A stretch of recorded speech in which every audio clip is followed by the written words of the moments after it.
Dying to be Stuckmocky, Chapter 23. Vira minds her manners. Vira struggled upright by pushing with her hands on the Stuckmocky back.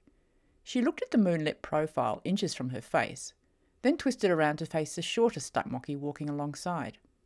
Fahyrjeon? Yes, Vira, I think we've established that, came the amused, rumbly voice from below. Vira twisted back to the Stuckmocky she was slung over, who turned its head to look at her with one eye. Hello, Vira. It speaks, she couldn't stop herself from saying. English, I mean. Yes, a little, but soon more, it replied. Perhaps you could talk to Vira so it can learn faster. We've performed an échange under less than ideal conditions, so now it needs practice with the language I gave it.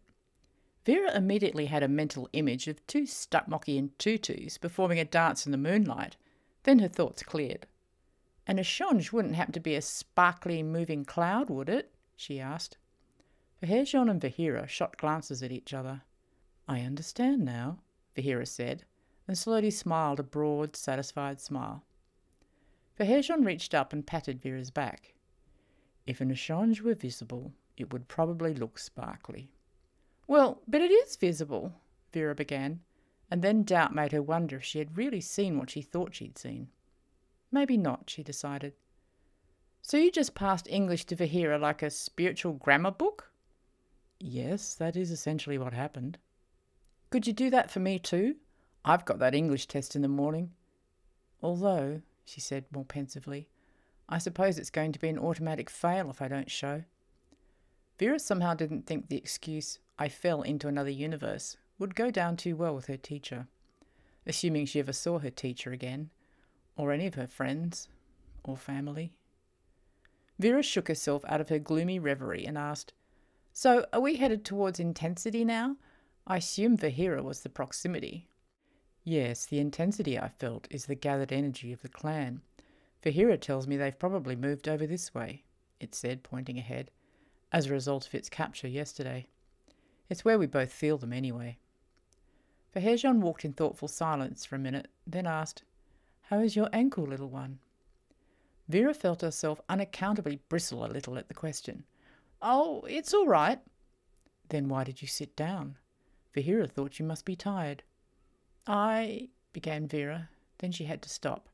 She couldn't actually find a truthful answer to the question other than she'd felt 6 years old and ignored. My ankle was bothering me, she lamely concluded. Even in the moonlight, Vira could see Fahyrjeon's puzzled expression. Are you feeling guilty about something, Vira?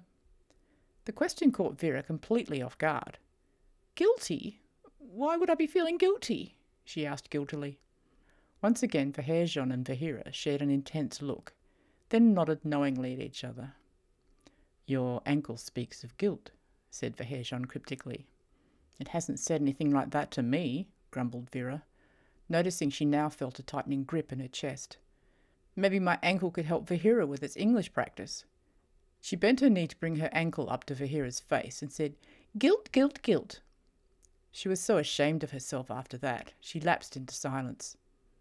The two Stuckmocky spoke briefly in their own language, then chuckled. She felt herself fume with unjustified outrage.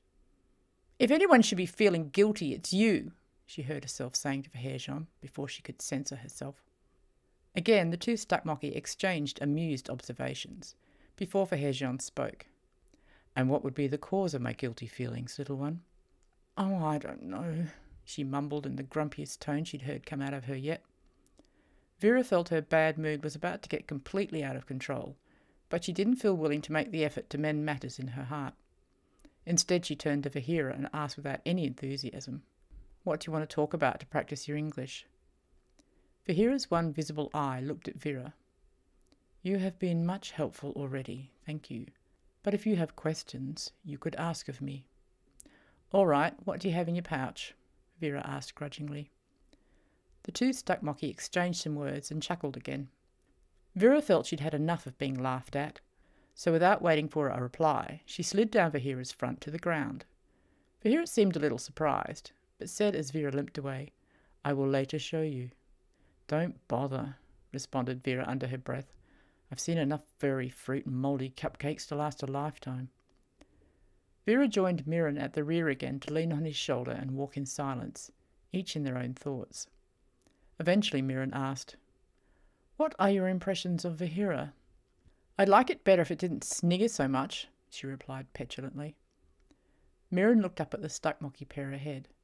"I thought they gurgled when they laughed. I have heard none of that."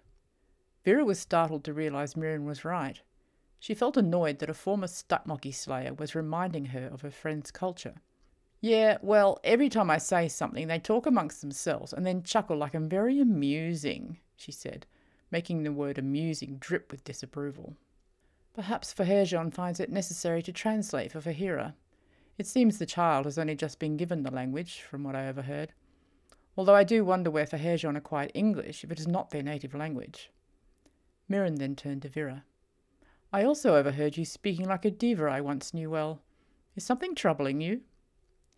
The unexpectedness of this inquiry bypassed all Vira's flimsy controls on her mood. "It's pretty rich to have a gladiator lecturing me about the finer points of manners in regards to Stuckmocky." Mirrin's cool demeanour remained completely unchanged. "It would seem there is indeed something troubling you. Could Fahyrjeon have displayed some of its surprising wisdom in attributing guilt to your injured ankle?" "Not you too! What do I have to be guilty about?" Vira felt herself starting to melt inside. Not a pleasant kind of melt, though. More like a meltdown. "You may not remember, but after your encounter with Rizenwikk, you were most remorseful about killing Stuckmocky for pleasure. I do not understand how that can be, but you were very repentant all the same." Vira stared at Mirrin with shock. How could she have overlooked such immense guilt as that? In a flash of insight she realised she'd felt so undeserving of the warmth the two Stuckmocky were offering. She'd been childishly pushing them away. Her inner meltdown proceeded unchecked, and tears dripped freely down her face as she squeezed Mirrin's shoulder gratefully. She ran forward to stand in front of Fahyrjeon, forcing it to stop walking. "I see your ankle is functioning perfectly now. I thought the exercise would be good for it," it observed.